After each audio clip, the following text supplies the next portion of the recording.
हाँ तो दोस्तों, स्वागत है आप सभी का आपके अपने YouTube चैनल संबल स्टडीज़ में। मैं डॉक्टर एस के सचान। हम लोग डिस्कस कर रहे थे डेटा इंटरप्रिटेशन। पिछले क्लास में हम लोगों ने डेटा इंटरप्रिटेशन का एक पार्ट डिस्कस किया था और आज हम उसके आगे उस कड़ी में बात को आगे बढ़ाते हैं और हम आज डिस्कस करते हैं बार चार्ट के बारे में कि बार चार्ट में अगर डेटा को दिया हो, कई सवाल आते हैं जिसमें बार चार्ट दिया रहता है और हमें कुछ क्वेश्चन दिए रहते हैं, उन क्वेश्चंस के आंसर दिए होते हैं। तो देखिए बार चार्ट होता क्या है कि बार चार्ट हमारा जैसे इस तरह से एक बार ग्राफ भी कहते हैं, इसको बार चार्ट भी कहते हैं, बार डायग्राम भी कहते हैं। तो इस तरह के अगर कुछ बार बने हुए हैं और इनमें कोई डेटा दिया होगा तो इस तरह के फॉर्म में अगर डेटा हमको मिलता है कहीं तो इनको हम कहते हैं बार ग्राफ या बार चार्ट या बार डायग्राम। तो इनमें डेटा को हम कैसे करते हैं तो हम आज इसी के बारे में हम लोग डिस्कस करेंगे। तो चलिए शुरू करते हैं कुछ क्वेश्चंस के ही माध्यम से कि अगर हम 2-3 क्वेश्चन इसमें सॉल्व करके देखते हैं और उसमें हमारा कॉन्सेप्ट ये क्लियर हो जाएगा। तो इसमें देखिए एक पहला क्वेश्चन है कि जिसमें एक बार डायग्राम दिया है या बार ग्राफ दिए गए हैं जिनमें 2009 से 2013 तक, 2009 से 2013 तक ये क्या है डेटा दिया है 2009 से 2013 तक एक किसी देश की कॉफ़ी के उत्पादन का वार्षिक उत्पादन दिखाया गया है। कॉफ़ी का वार्षिक उत्पादन, किसी देश के कॉफ़ी का वार्षिक उत्पादन दिखाया गया है 2009 से लेके और 2013 तक। ये 2009, 2010, 2011, 2012 और 2013। और इसमें देखिए उत्पादन क्या दिया है, ये है 800,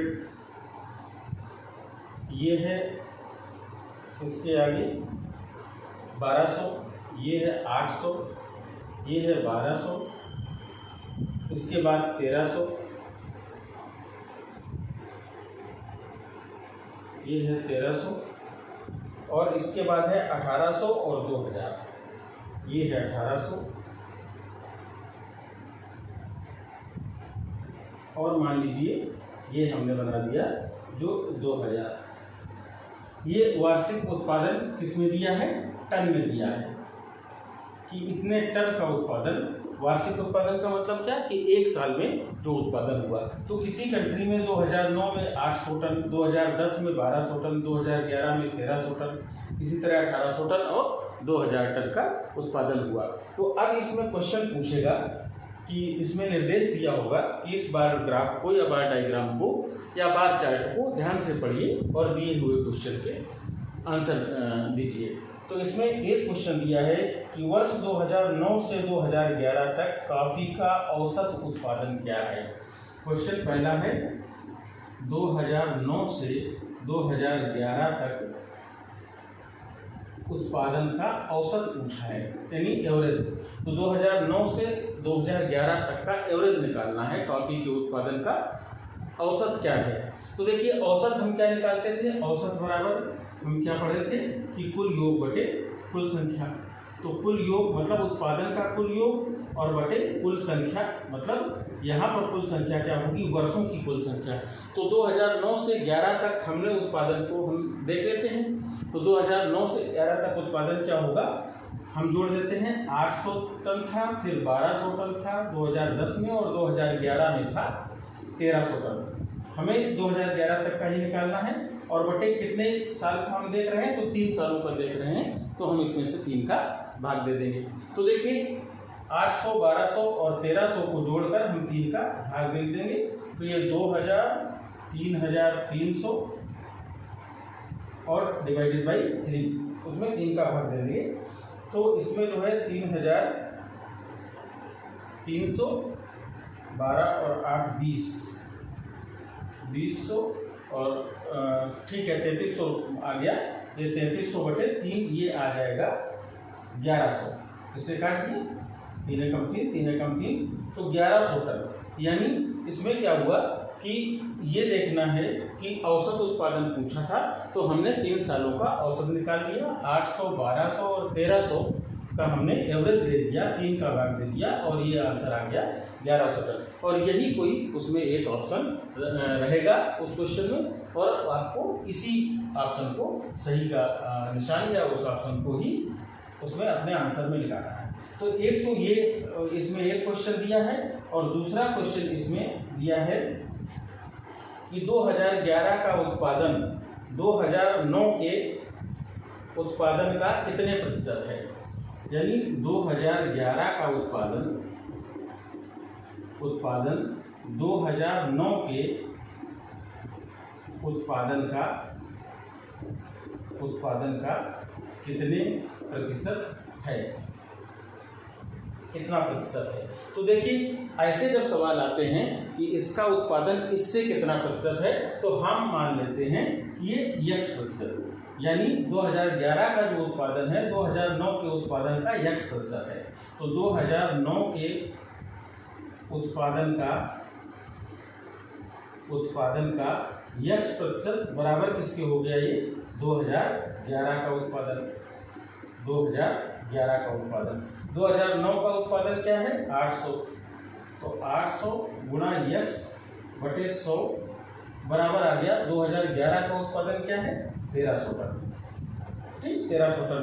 अब देखिए यहाँ पर हम सॉल्व कर लेते हैं, ये दोनों जीरो कैंसिल आउट हो जाएंगे और x = क्या आ जाएगा 1300 डिवाइडेड बाई ये 8 इधर आ जाएगा, तो ये डिनोमिनेटर में चला जाएगा, ये हर में चला जाएगा। अब इसको 8 से काट सकते हैं, कैसे कटेगा 8 एकम 8, 5 13, 8 छक्का 48, 2 20 और 8 दूनी 16, 4 और 8 पंचे 40, यानी 162.5। तो ये कितना आ गया कि 2009 का उत्पादन जो था वो 2011 का उत्पादन था, वो 2009 के उत्पादन का 162.5% यानी 162.5% था। तो अब हमें देखिए हम बार डायग्राम आ जाता है, हम उस डेटा को पहले पढ़ते हैं कि उसमें क्या दिया गया है। सबसे पहले कि इस चार्ट में दिया क्या है, और उसके बाद हम लोग देखते हैं कि इसको हम आगे कैसे सॉल्व करें, हम कैसे बढ़ाएं। तो कभी वो प्रतिशत पूछेगा, कभी वो औसत पूछेगा, कभी ये पूछेगा कि 2009 की अपेक्षा 2011 का उत्पादन कितना ज़्यादा था, तो इसमें सीधे सीधे उत्पादन में घटा देंगे, या 2009 का उत्पादन 2011 के उत्पादन से कितना प्रतिशत कम था, यानी हम परसेंटेज निकाल देंगे कि परसेंटेज अगर कम पूछ रहा है तो उसमें हम परसेंट निकाल देंगे, औसत पूछ रहा है तो हम उसका एवरेज निकाल देंगे। इसी तरीके से हम इस तरह के सवालों को सॉल्व करते हैं। इसी तरह का कोई डेटा इसमें दिया होगा, कभी पॉपुलेशन का दिया होगा, कभी प्रोडक्शन का दिया होगा, कभी सेल का दिया होगा कि कितना बिका, कभी आएगा कि कितना उसकी जनसंख्या है। तो इस तरह से सवाल हमें बार ग्राफ में पूछे जाते हैं, और उन्हें हम अगर हमें सवाल में समझ बन जाती है तो हम उसे बहुत आसानी से सॉल्व कर सकते हैं। अब देखिए इसमें हम 1-2 सवाल और करते हैं। बहुत छोटे छोटे सवाल भी कभी आ जाते हैं, कभी कभी तो एक बार ग्राफ देख के 3-4 सवाल पूछ देता है, और कभी कभी क्या है एक बार ग्राफ देके वो एक ही सवाल पूछता है। तो चलिए देखते हैं कि अगला क्या है। अगला एक क्वेश्चन दिया हुआ है जिसमें एक बार चार्ट दिया हुआ है, जिसमें ratio of expenditure to revenue, यानी क्या दिया है रेशियो ऑफ एक्सपेंडिचर मतलब खर्च टू रेवेन्यू फॉर 7 ईयर्स। कौन कौन से 7 साल कि Y1, Y2, Y3, Y4, Y5, Y6 and Y7। इसमें एक बार चार्ट दिया गया है जिसमें 7 सालों में यानी Y1, Y2, Y3 में इसमें दिया है, इसका रेशियो दिया है। तो अब देख लेते हैं कि मान लीजिए ये यहाँ पर तो हमेशा 0 रहता है, ये कोई स्केल यहाँ दिया होगा, कोई ना कोई स्केल बना होगा, और यहाँ पर भी कोई ना कोई स्केल बना होगा। तो हमने Y1, Y2, Y3, Y4, Y5, Y6 and Y7 years को हमने यहाँ एंट्री कर दिया। और अब देखते हैं कि इसका डेटा क्या दिया है। Y1 में दिया है 0.8। मान लीजिए ये एक कोई बार है जिसकी वैल्यू है 0.8, इसमें लिख दिया है, तो हमें ग्राफ से देखने की जरूरत नहीं है। कभी कभी अगर यहाँ पर नहीं लिखा होता है तो फिर हमें इस ग्राफ की इस स्केल के सामने मिलाने की जरूरत होती है कि इसकी वैल्यू होगी क्या, लेकिन इसमें तो 0.8 दे दिया। Y2 में दिया है 0.75 दे दिया है। Y3 में 0.84, Y3 में 0.84 दिया है। और Y4 में 0.9 दिया है, Y4 में ये 0.9 दिया है। Y5 में 0.7,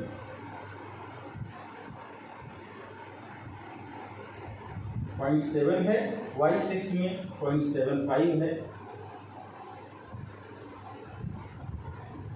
0.75 है। और Y7 में 0.96, Y7 में दिया है 0.96। तो ये दिया हुआ है डेटा।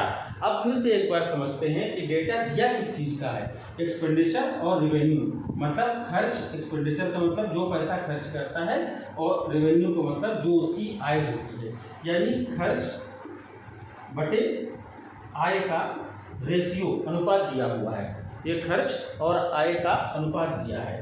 तो इसका मतलब क्या हुआ कि अगर खर्च ज़्यादा होगा और आय कम होगी तो ये रेशियो हमेशा ज़्यादा आएगा, क्योंकि खर्च ज़्यादा है और आय कम है, तो क्या है, ये रेशियो भी ज़्यादा आएगा। और अगर खर्च कम है और आय ज़्यादा है, अगर खर्च कम है और आय ज़्यादा है, तो ये रेशियो क्या आएगा, हमेशा कम आएगा। तो अगर हर की संख्या ज़्यादा होती है, अंश की संख्या कम होती है, तो रेशियो क्या होता है, कम होता है। और अगर हर की संख्या कम होती है और अंश की संख्या ज़्यादा होती है, तो ये रेशियो हमेशा ज़्यादा आता है। जिसको न समझ में आया हो, न्यूमरेटर और डिनोमिनेटर समझ में आता हो, हर और अंश नहीं समझ में आता है, तो ये है अंश और ये है हर। तो अगर न्यूमरेटर ज़्यादा है और डिनोमिनेटर कम है तो रेशियो हमेशा ज़्यादा आएगा, और अगर न्यूमरेटर कम है, डिनोमिनेटर ज़्यादा है, तो रेशियो हमेशा कम आएगा। इस बात को हम समझ रहे हैं। अब इसमें देखिए क्वेश्चन क्या पूछता है कि profit percent is lowest in which year, मतलब कह रहा है कि प्रॉफिट परसेंट न्यूनतम किसमें है, लोवेस्ट किसमें है, किस साल प्रॉफिट का परसेंट सबसे कम है। ये पूछा है कि इन 7 साल में किस साल प्रॉफिट का परसेंट सबसे कम है। तो अब देखिए इसमें हम थोड़ा सा ये देखते हैं कि प्रॉफिट कब कम होगा, यानी जो उसका बचत, जो उसका प्रॉफिट है, लाभ है, वो कम कब होगा। लाभ कम कब होगा कि जब खर्च ज़्यादा होगा और आय कम होगी। जब खर्च ज़्यादा होगा और आय कम होगी तभी ये प्रॉफिट का परसेंट कम होगा। तो देखिए खर्च को होना चाहिए ज़्यादा, मैक्सिमम, और आय को होना चाहिए कम, यानी न्यूनतम, मिनिमम होनी चाहिए, तब ये रेशियो क्या होगा, ये रेशियो ज़्यादा आएगा। तो ये रेशियो ज़्यादा आएगा प्रॉफिट का। तो अब ये समझ लीजिए कि प्रॉफिट परसेंट कम किसका होगा, सबसे कम किसका होगा, जिसका ये रेशियो सबसे ज़्यादा होगा, जिसका ये रेशियो सबसे ज़्यादा होगा, यानी जिसका खर्च सबसे ज़्यादा होगा और आय कम होगी, उसका ये जो प्रॉफिट परसेंट है वो न्यूनतम होगा। तो अब हमको इस रेशियो में देखना है कि कौन सबसे ज़्यादा है। तो सबसे ज़्यादा रेशियो देखिए हमको दिख रहा है 0.96, जो कि Y7 ईयर का है, मतलब जो ईयर नंबर Y7 का है। ऐसा जो है ये जो रेशियो होगा ये सबसे ज़्यादा है, यानी रेशियो सबसे ज़्यादा, यानी खर्च ज़्यादा और आय कम, तभी प्रॉफिट सबसे कम होगा। इस चीज़ को हमें थोड़ा सा ध्यान देना होता है कई बार कि ये किस तरीके का सवाल पूछ रहा है। तो ये हमारा एक जो है इस तरीके से एक सवाल पूछ सकता है। इसी तरीके से चलिए हम लोग एक और क्वेश्चन कर लेते हैं। इसमें बहुत कोई कॉन्सेप्ट नहीं है, जितने कॉन्सेप्ट आप पढ़ते हो उन सब का उपयोग इसमें हो सकता है। कभी परसेंट का, कभी औसत का, कभी घटाने का, कभी ऐसे कुछ ना कुछ इसमें पूछता है। तो अब देखिए एक प्रश्न इसका हम लोग और करके देखते हैं कि एक बार ग्राफ दिया है जो नंबर ऑफ कार्स सोल्ड, मतलब जितनी कारें बेची जाती हैं बाई अ डिस्ट्रीब्यूटर, एक डिस्ट्रीब्यूटर द्वारा जितनी कारें बेची जाती हैं कब, जनवरी से लेके जून तक, जनवरी से लेके जून तक, किसी वर्ष के जनवरी से लेके जून तक एक डिस्ट्रीब्यूटर जितनी कारें बेचता है उसका एक बार चार्ट इस क्वेश्चन में दिया है। अब वो क्या है, चलिए इस बार ग्राफ को भी या बार चार्ट को भी हम लोग बना लेते हैं।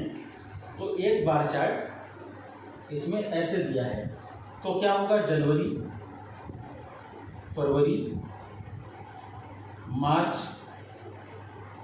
अप्रैल, मई एंड जून, जनवरी, फरवरी, मार्च, अप्रैल, मई और जून, ये इतने जनवरी से लेकर जून तक का है। अब इसमें कितनी कारें बेचता है उसका देखिए दिया हुआ है कि जनवरी में बेचता है 1000, जनवरी में बेचता है 1000 का, सॉरी 100 कार बेचता है, जनवरी में 100 बेचता है, फरवरी में 85 बेचता है, तो फरवरी में ये कितना 85 लिखा होगा यहाँ पे। मार्च में ये 60 कार बेचता है, मार्च में ये 60 कार बेचता है, अप्रैल में 95, अप्रैल में 95, मई में 110। ये ग्राफ देखिए जो वैल्यू होगी उसी हिसाब से ये छोटे बड़े होंगे, तो 110 और जून में 70। ये बहुत अच्छा नहीं बन रहा है डायग्राम, लेकिन आपके समझने के लिए ये बहुत है इतना, इसमें कोई आर्ट नहीं बनानी, हमें डिजाइन नहीं करनी है। मान लीजिए ये दिया है कारों की संख्या, ये दिया है कारों की संख्या और ये दिया है मंथ्स, ऐसे ग्राफ एक बार चार्ट दिया हुआ है। अब ये तो हम समझ गए कि इसमें क्या सूचना दी गई है। अब इसमें पूछ क्या रहा है कि how many more cars did he sell in the second quarter as compared to first, मतलब सेकेंड क्वार्टर में फर्स्ट क्वार्टर की अपेक्षा, फर्स्ट क्वार्टर की अपेक्षा कितनी ज़्यादा कारें बिकी। सवाल खाली इतना है कि क्वार्टर क्या होता है, आप ये जाने भाई क्वार्टर क्या होता है। क्वार्टर मतलब एक तिहाई, क्वार्टर का मतलब होता है 1/4 यानी एक अगर साल में 12 महीने होते हैं उसका 1/4 कितना हुआ 3 मंथ्स, मतलब एक तिहाई, एक तिमाही उसको कह देते हैं। ईयर जब हम बात करते हैं तो एक तिमाही कहते हैं, तो एक तिमाही ही क्वार्टर होता है, यानी ये 1/4 ईयर के बराबर होता है। तो 1/4 ईयर, पहला क्वार्टर क्या होगा, जनवरी, फरवरी, मार्च, ये होगा फर्स्ट क्वार्टर, और सेकेंड क्वार्टर क्या होगा, अप्रैल, मई और जून, अप्रैल, मई, जून, ये होगा सेकेंड क्वार्टर। तो कह रहा है सेकेंड क्वार्टर में कितनी ज़्यादा कारें बिकी फर्स्ट क्वार्टर की अपेक्षा। तो देखिए फर्स्ट में कितनी बिकी ये निकाल लेंगे कि फर्स्ट क्वार्टर में कितनी कार बिकी है, 100 + 85 + 60, कितनी कार बिकी, इसको जोड़ लेते हैं तो 5 आ जाएगा, 8, 6, 14 और 10, 34, ये आ गया 3,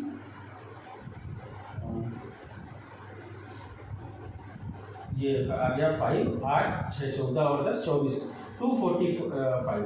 ये 245 कार बिकी इनके फर्स्ट क्वार्टर में, और सेकेंड क्वार्टर में ये कितनी कारें बेचते हैं, 95 + 110 और +70।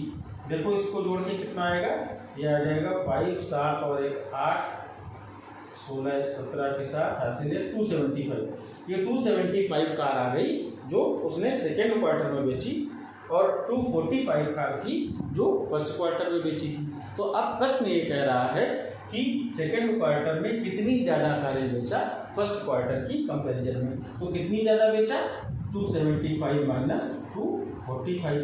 तो देखिए इसको घटा के देख लेते हैं, 3 यानी 30 कार। इसका आंसर क्या आ गया, 30 कार उसने सेकेंड क्वार्टर में ज़्यादा बेची फर्स्ट क्वार्टर की अपेक्षा। अब इसमें प्रश्न ये भी हो सकता था कि सेकेंड क्वार्टर में वो कितने % ज़्यादा कार बेचता है, फर्स्ट क्वार्टर से कितने % ज़्यादा कार बेचता है। तो हमें क्या करना होगा कि 245 से 275 कितना % है ये निकाल लेते। अगर ये पूछता कि सेकेंड क्वार्टर में फर्स्ट क्वार्टर से कितने % ज़्यादा कार बेचता है, तो हम क्या करते कि 245 में 30 ज़्यादा बेचता है तो 100 में कितनी ज़्यादा बेचेगा, यानी कितना डिफरेंस है इसका, तो इसके % ज़्यादा या % कम, या ये कहता है कि ये इसका कितना % है तो हम x% मान के उसको निकाल लेते हैं। और अगर कहीं ये कितना इससे कितने % ज़्यादा है तो हम ज़्यादा और कम को उस तरीके से निकालते हैं। अगर ये पूछ देता कि सेकेंड क्वार्टर में कितने % ज़्यादा कार बेचता है तो हम क्या करते हैं, 245 है फर्स्ट क्वार्टर में, तो फर्स्ट क्वार्टर में 245 में से 30 ज़्यादा बेचता है तो 100 में से कितनी ज़्यादा बेचेगा, बस ये सवाल सॉल्व हो जाएगा। तो इस तरह के सवाल कई एक ऐसे आ जाते हैं जो आसानी से हम इसको सॉल्व कर सकते हैं। तो देखिए बार चार्ट और बार डायग्राम के जो क्वेश्चन होते हैं वो इसी के आसपास आते हैं, और अगर हमने उसमें दी हुई सूचना को ध्यान से पढ़ लिया, क्या इन्फॉर्मेशन दी है उस क्वेश्चन में, अगर उसको हमने ध्यान से पढ़ लिया और क्वेश्चन में क्या पूछा है, तो बस आपको फिर इसका कोई अलग कॉन्सेप्ट नहीं है, सब पुराने कॉन्सेप्ट जो आपने पढ़े हैं वही इसमें यूज होते हैं। तो मुझे लगता है कि आज इस बार चार्ट के लेक्चर में आज इतना में आपको चीज़ें समझ में आ गई होंगी। So it is all for today, thank you. दोस्तों, अगर ये वीडियो आपको अच्छा लगा हो तो आप इसको लाइक करिएगा, अपने दोस्तों को शेयर करिएगा और इस चैनल को सब्सक्राइब करिएगा। Thank you.